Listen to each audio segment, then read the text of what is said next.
ఏ ఎక్కడిది ఎవ్వరి ఇంట్లోకి తొంగి చూసినా టీవీలో క్రికెట్ ఆటే. ఇంటి ముంగటికెళ్ళి పోతుంటే క్రికెట్ ఆట మాటలే. చిన్నలు పెద్దలు అందరు అదే పనుల్లా. కొందరైతే బెట్టింగ్ అని పెడుతుండ్రట. గా టీం గెలుస్తుంది, గీ ఆటగాడు 6 కొడతాడు, పలానా బౌలర్ అవుట్ చేస్తాడు అని. ఇంట్లో టీవీలో చూసేటోళ్ళకే ఇంత మజా ఉంటే ఇక స్టేడియంలో కూర్చొని చూసేటోళ్లకు ఇంకెంత ఉండాలి. మనకు ఆట సంబురం అంటే గిదే. ఇంకో దిక్కేం నడుస్తుందో చూడండి జరా. జోకర్లు, మంత్రగాళ్ళు, సాలెపురుగాళ్ళు, ట్రంపులు, పంపులు, కొత్త బిచ్చగాళ్ళు మస్తు మోపాయిన్రుల్లో.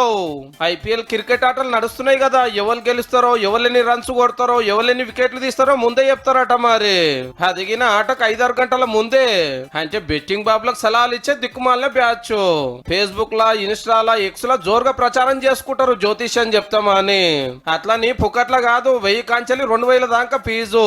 ఇక ఏమున్నది, షరతులు పెట్టి చెప్పున పైకం కమాయించాలనుకునే పోర్రలంతా ఎగవాడి కడుతున్నారట. అరే నిజంతా మీ ఏ మ్యాచ్ లో ఎవరు గెలుస్తారో, ఎవరు ఆటేందో ముందే డిసైడ్ చేసే కంపెనీలు ఉంటాయి. గలతోటి మాకు లింక్ ఉంటది. పైసలు కడితే మేము మీకు చెప్తామని ఆశ పెట్టి ఆగం చేస్తున్నారు బడివెగాళ్ళు. ఏ టీమ్ లో ఎవరు ఉన్నారు, ఎవరు ఎట్లా ఆడతారో గట్టిగా నజరేసి దాని మీదకెళ్ళి చీకట్ల 6 కొట్టే చిల్లర కథలు.